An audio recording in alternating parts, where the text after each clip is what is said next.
I'm someone who believes in God and shares that belief with you, so that I share the belief that I have to share in a greater whole, that you may share too, if what I share with you is a belief that grows in you. The purpose of faith is to know God, and the purpose of faith is to grow life. And the purpose of life is to grow and be a part of God's greater reality that we don't know. We play our part in this life, and this life is important to Him in all ways.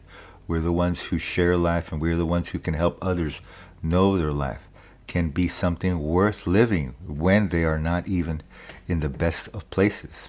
When they aren't even is not a nice way to say it, right way to say it. When you have troubles in life and when you have problems in life, the ones who have the problems are the ones who are seeking the answers, that they're trying to find the answers. And they're the ones who are exposed to many different answers, many different solutions. But not every solution works for that particular problem that they have. Every solution is different for everyone is true, but there is a greater whole of a greater solution that can reach a greater number of people if a problem is something that many people share. Addiction is what I share too here. It is to help those that others who experience addiction can grow out of addiction and can be right about their life and know that life is something that they can grow into and leave addiction behind. If you're an addict who struggles like I have struggled, and I do struggle with living without it, it's a struggle that's still something that I face every day, to have to get past it, to not use, to be someone who grows in his life, to be someone who knows that life is worth it. Addiction and relapse can make my life, feel like it's not as purposeful, not as meaningful, not as something worth living, sharing with others, being a part of with others. And that's what addiction does. It removes us from wanting to be a part of life. The love that we have for others is something that we find hurtful to us because it's not a part of what we are experiencing right now. Addiction is a different animal of sorts that we feed to make ourselves feel better about where we are. Excuse me. It takes our life into a hole, into a deep hole that we dig deeper the more that we use. But when there is always light that we can see if we look up to those who reach down to us, who those are there. The ones who are further down in the problem can still have answers for us. We can look at them and we can say, we're not as bad as them. Yeah, but we don't need to be as bad as them, and we don't need to measure how bad they are as how bad that we can still get and still come out of it. We can still come out of it, it's true. But we should not look at it that way. We should believe that where we are is beyond where we need to be, and where we can go is still beyond where we need to go.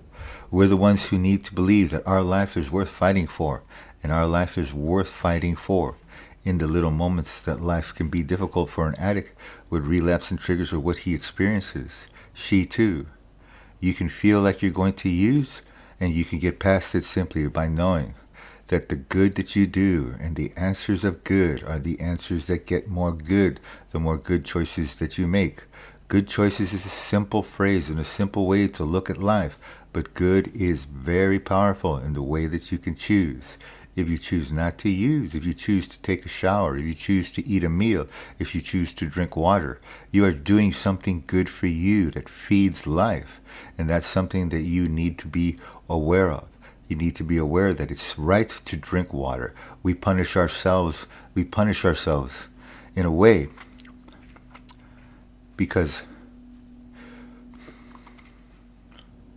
we forget what's good. It's true.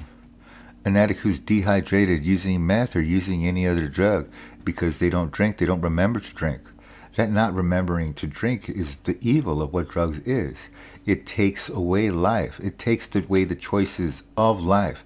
The right thing to do is to stay hydrated. Water is life. And if we don't drink water, we can die. We can make ourselves ill. We can make our system, we can compromise our system.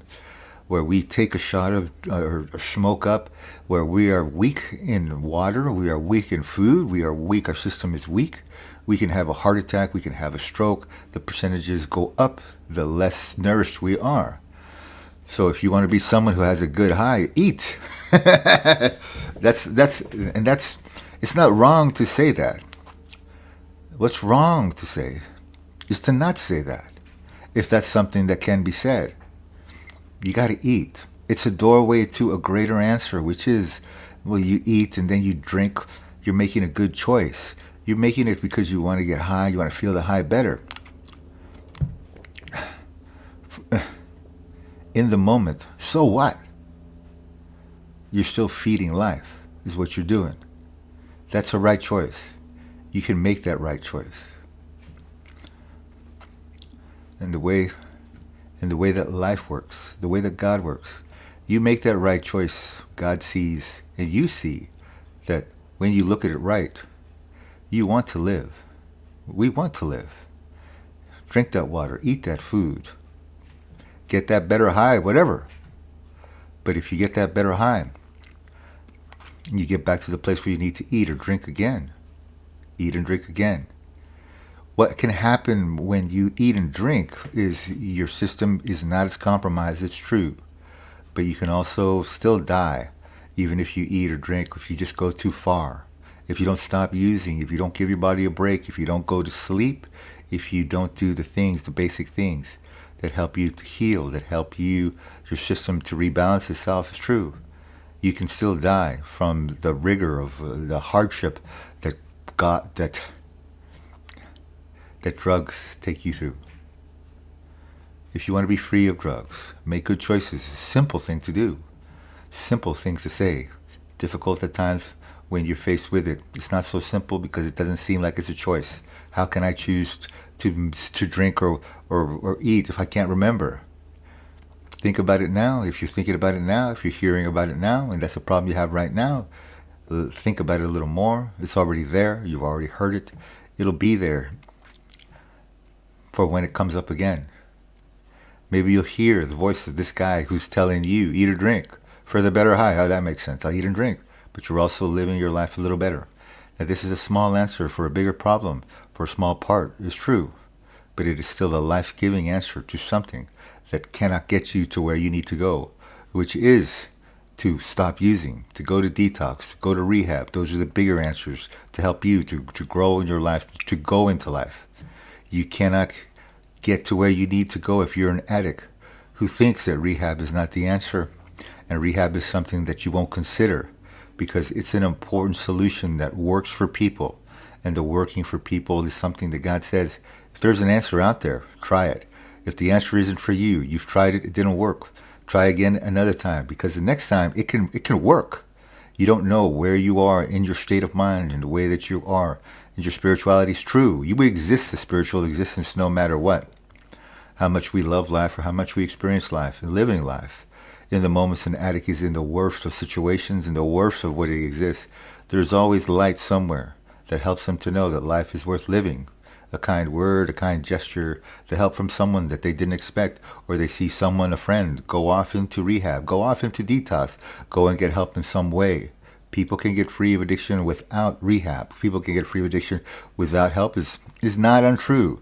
You can do it alone. You can do it with God. God is a big answer that He can do it with you.